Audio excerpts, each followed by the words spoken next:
Alors, nous travaillons avec la Maison des pratiques artistiques amateurs depuis plusieurs années. Nous développons un certain nombre d'ateliers qui travaillent sur le transgénérationnel, c'est-à-dire qui mettent en contact des jeunes qui sont plutôt des jeunes qui sont pris sous l'aile de l'association Jeunesse Éducation. On entendra tout à l'heure Jean-Maurice Léné-Bessette qui viendra nous en dire un mot. Et la Maison des pratiques artistiques amateurs. Et puis, ça s'est formidablement développé. Donc aujourd'hui, c'est un partenaire de tous les instants. Voilà, je vais vous lire un petit mot de Sonia Leplat, notre directrice. La collaboration du Tarmac et de la Maison des pratiques artistiques amateurs est bien plus qu'une simple collaboration entre des établissements culturels parisiens. Il y a dans cette collaboration une envie mutuelle de rencontre et de confrontation. Rencontre des cultures, confrontation des codes. Une envie mutuelle d'inclure et de laisser infuser.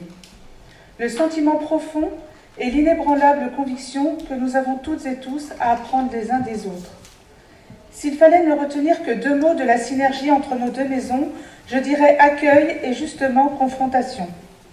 Accueil tout d'abord parce qu'une offre culturelle ne fait sens qu'ancrée sur son territoire, que si elle prend en compte et reconnaît comme légitime celles et ceux qui ne la fréquentent pas, tout autant que celles et ceux qui la fréquentent. Dire que francophonie et accueil vont de pair, et ici particulièrement dans le 20e arrondissement, peut paraître d'une pâle évidence.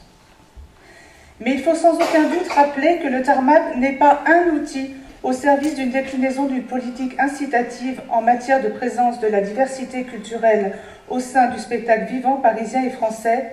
Il est le seul outil dévolu à cette belle ambition. Il en est même le moteur à bien des égards.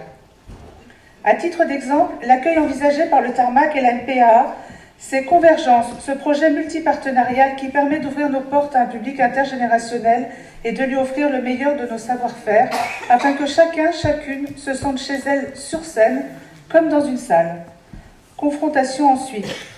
Et n'y voyez aucun aspect belliqueux, car il s'agit de mettre en présence des personnes que rien ne relie forcément de prime abord et qui ont toutes des choses à dire sur ce dont il s'agit. N'est-ce pas cela, le théâtre?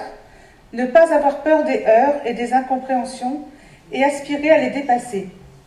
Cette année, Place de la Réplique nous permet de confronter des jeunes gens suivis par la JE et des élèves de conservatoire. Des vécus et des codes bien différents, mais au final tellement de liens et de points communs. C'est aussi notre travail avec le Tarmac. De l'audace. Alors nous sommes voisins de territoire et heureux de participer activement à la synergie qui s'opère dans le 20e arrondissement. Mais nous sommes bien plus que cela, conscients que ce qui se passe au plateau, dans la salle et dans tous les autres moments de la vie est connecté, qu'il n'y a pas l'art d'un côté et la vie de l'autre, que ce que nous donnons à voir et à faire doit être notre meilleure offre. Pas uniquement parce que nos artistes sont émérites, mais parce qu'elles ressemblent aux humains dans toute leur diversité. Sonia Leplat, directrice de la Maison des pratiques artistiques amateurs, dimanche 11 février 2018.